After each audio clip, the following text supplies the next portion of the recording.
અમૃત પુષ્પ કેન્દ્ર રાજકોટ ઉમેશ કામરિયા. હવે આ બેન એક્યુપ્રેશર માટે આવે છે ને શું તકલીફ હતી અને શું ફાયદો થયો એના શબ્દમાં જોઈએ. તમારું નામ? મનીષાબેન, ગામ? રાજકોટ. હવે તમને શું તકલીફ હતી? મને 5 મહિનાથી આ પગ દુખતો હતો. હા. એટલે ક્યાંયથી મેળે નહોતું આવતું. હા. પછી મારા હસબન્ડને ખબર હતી કે અહીંયા અમૃત પુષ્પ કેન્દ્રમાં પોઈન્ટ દે છે ને અહીંયા સારું પરિણામ મળે છે. હા. એટલે મેં અહીંયા આવ્યા. મને પહેલા દિવસે ફેર પડી ગયો હતો. આજે આપણે કેટલામો દિવસ છે?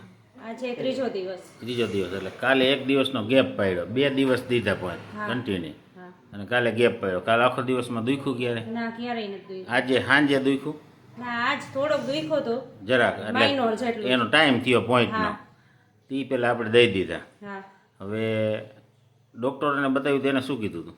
એને સાયટિકા વાંચ કીધો હતો. હા. પણ ત્યાંથી કઈ ફેર નહોતો પડ્યો. ફેર ન પડ્યો. દવા પીતા તોય દુખતું. હા. આપણે અહીં વગર દવાય હા. એક્યુપ્રેશરના પોઈન્ટથી. હવે કેટલો ફાયદો? મને 50% ઉપર ફાયદો છે. 50% ઉપર. હવે કામ કરવામાં કઈ તકલીફ? ના, કોઈ જાતની નહીં. ના, હાલવામાં પગ દુખતો નથી. હા. પગ પેલા ભારે બહુ હતો, ઈસા વડવો થઈ એ ગયો. તો આપણે પહેલે જ દિવસે થઈ ગયો હતો ને. હા. અને બીજે દિવસે આવ્યો ત્યારે માઇનોર થોડોક દુખાવો હતો. હા. અને આજે 2 દિવસમાં કાંઈ નથી દુખ્યું. એટલે 2 દિવસ થઈ ગયા ને, કાલ નહોતા આવ્યા. હા. અને આજે સાંજે દીધા છે, એટલે 2 દિવસ થયા. હવે પાછા આપણે 2 દિવસનો ગેપ પાડીએ, બરાબર? પરમ દિવસે ઓલે દિવસે જોઈએ કેટલો છે, શું છે, કેટલું છે. એટલે 50% તો પાકો ને? હા.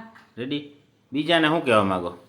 કાંઈ નહીં, બસ જો કોઈ ડોક્ટર આગળ દવા લઈને થાક્યા હોય, કોઈને પરિણામ સારું ન મળ્યું હોય તો એ લોકો આ જગ્યાએ આવે. હા. એટલે એને 100% મટી જ જાય. હા. રેડી? હા. જય દ્વારકાધીશ.